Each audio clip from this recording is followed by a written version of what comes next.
News 18 বাংলায় আপনাদের প্রত্যেককে স্বাগত। শুরু করছি সোজা সাপটা।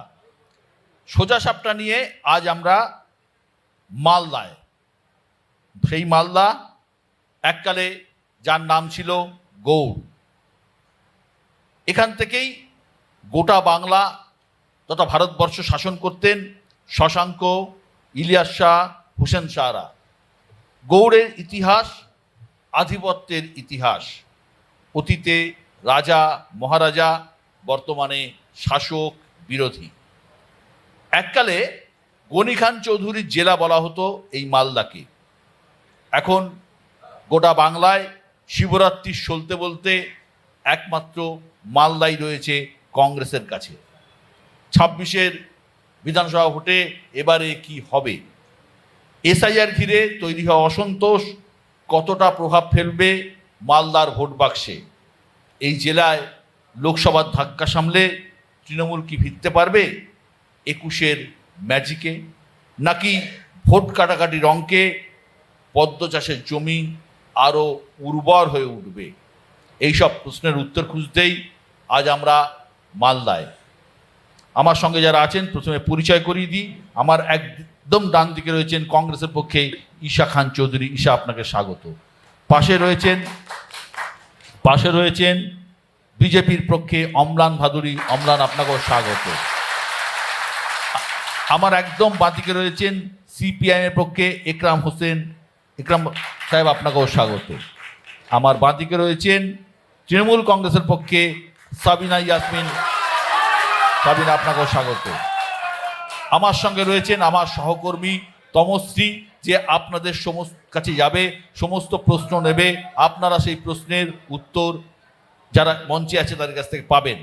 আর আমার সঙ্গে রয়েছেন আপনারা, অর্থাৎ মালদার আপামর জনসাধারণ, দল মত নির্বিশেষে, যাদের কথা আমরা শুনবো, যাদের সাথে আমরা আলাপচারিতা করব। কিন্তু দয়া করে যখন বক্তারা বলবেন তাদের বাধা দেবেন না, আমরা শুনতে চাই। আমি আসছি ঈশার কাছ থেকে। ঈশা, এ রাজ্যের যে জেলাগুলোতে সব থেকে বেশি ভোটারের নাম বাদ দিয়েছে তার অন্যতম মালদা প্রথম দিকেই আছে। এই নিয়ে এই জেলার মানুষের মধ্যে একটা ক্ষোভ তৈরি হয়েছে। এই এসআইআর ভোট বাক্সে কতটা প্রভাব ফেলবে? দেখো, আমাদের কনসার্ন হচ্ছে যে লিজিটিমেট ভোটার যারা আছে যাতে ওরা ভোট দিতে পারে। আনফর্চুনেটলি আমরা প্রথম থেকে দেখছি যে এসআর, আমাদের কংগ্রেস পয়েন্ট অফ ভিউ হচ্ছে আমরা এসআর বিরোধী করি না। এসআর তো দেশের স্বাধীনের পরে প্রায় 12 বার হয়েছেন, অলওয়েজ শান্তভাবে হয়েছে, উইদাউট কনফিউশন হয়েছে, কমপ্লেন ছাড়াও হয়েছে। কিন্তু বাংলায় এবার যে হচ্ছে সেটা প্রথম থেকে এই রাজনীতি মিশিনো আছে। ওটাতে আমরা খুব দুঃখিত, কারণ প্রথম থেকে BJP party leader of opposition Suvendu Adhikari এবং ইভেন প্রধানমন্ত্রী এরা বলেছে, যেমন স্টেটমেন্ট একটা রেখেছে শুভেন্দুবাবু, যে 1.5 কোটি রোহিঙ্গা মানুষরা বাংলাতে লুকিয়ে আছে। আমি একটা ফ্যাক্ট বলি আপনাদেরকে, গোটা পৃথিবীতে মাত্র 14 লক্ষ রোহিঙ্গা কমিউনিটির মানুষ আছে, গোটা পৃথিবী। কিন্তু এখানে একটা হিংসা ছড়াবার জন্য, একটা একটা মিথ্যা কথা ছড়াবার জন্য এইভাবে প্রথম থেকে ওই ধর্ম নিয়ে এইগুলো কথা ছেড়েছেন। তো প্রথম থেকে তারপরে আমরা দেখলাম মুখ্যমন্ত্রী নিজেও বললেন যে আমি মরবো কিন্তু এসআইআর হতে দেব না। তো প্রথম থেকে যদি প্রসেস এভাবে শুরু করে তাহলে একটা এসআইআরটা কি একটা নিরপেক্ষ প্রসেস, আপনার বাড়ি যেয়ে চেকিং করবে, আপনার বাড়িতে ডকুমেন্টস চেকিং করবে।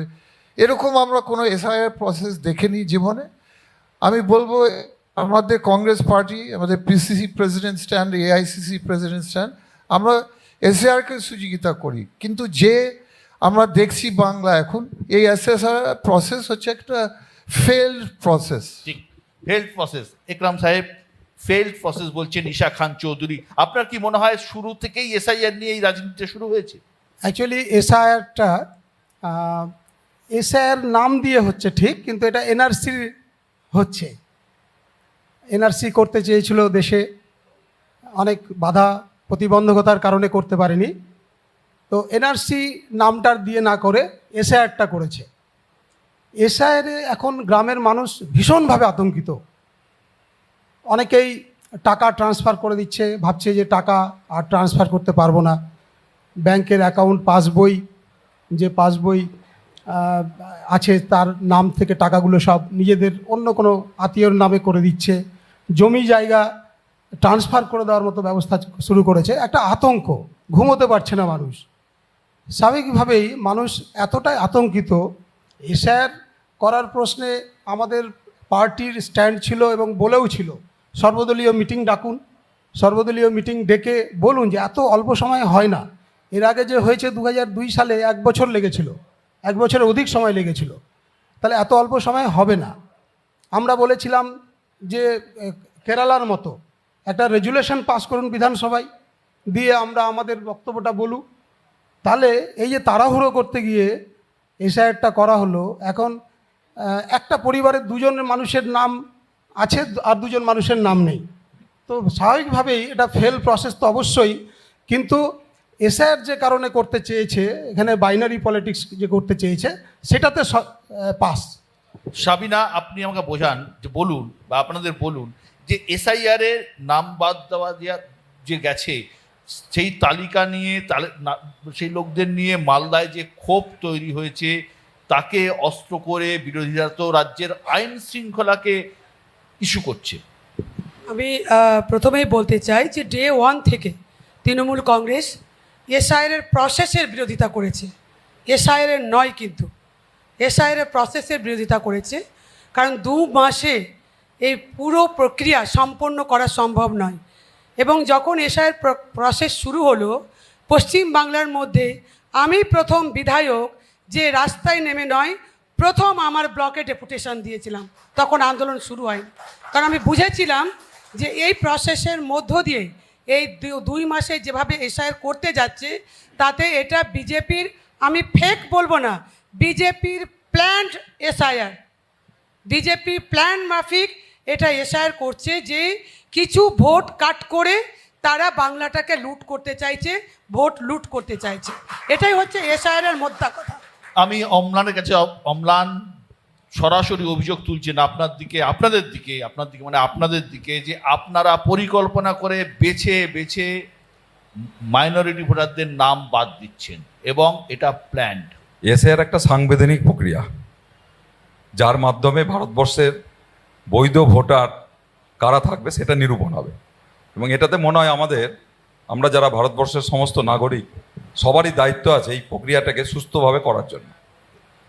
7টি প্রদেশে এসআইআর হলো, নির্বিঘ্নে হয়ে গেল, কিন্তু হঠাৎ পশ্চিমবঙ্গে করতে গিয়ে দেখা গেল এখানকার মুখ্যমন্ত্রী এবং তার দল, তারা প্রথম দিন থেকে এসআইআরের বিরুদ্ধে বলতে শুরু করলেন এবং এই প্রক্রিয়াটাকে যতটা ডিলে করা যায়, কোথাও না হয়, তার ব্যবস্থা তারা করতে শুরু করলেন।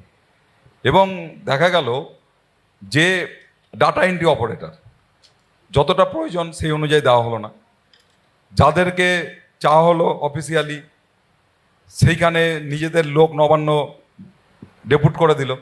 স্বাভাবিকভাবেই নিজেরাই প্রক্রিয়াটাকে গণ্ডগোলের জায়গা সৃষ্টি করলো।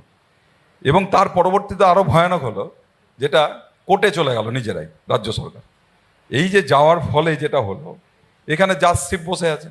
জাজশিপ তো আইনের বাইরে কিছু করবে না, খুঁটিনাটি ছোট ভুল দেখলেও তারা সেটাকে লক্ষ্য করবে, বাদ দিবে। যদি আমাদের যেটা মনে হয়েছিল যে এই প্রক্রিয়াটা এত জটিলতা আসতোই না, যদি রাজ্য সরকার এটাকে তো তৃণমূল কংগ্রেসকে কোর্টে যেতে হলো কেন? একটা স্টেটের যদি মেন হেড, সে যদি একটা প্রক্রিয়ার বিরুদ্ধে হয়, স্বাভাবিকভাবেই এটা করা খুব কঠিন, সে যদি ওপেনলি বলে। এবং সেইটা করতে গিয়ে এসআইআর তো কমিশনার এবং যারা আছেন তারা তো কম সংখ্যক, রাজ্য সরকারের কর্মীদের দিয়ে করতে হচ্ছে, সবাইকে এইটাকে ডাইভার্টেড করে দেওয়া হলো, ফলেই অশান্তির জায়গাটা সৃষ্টি হলো।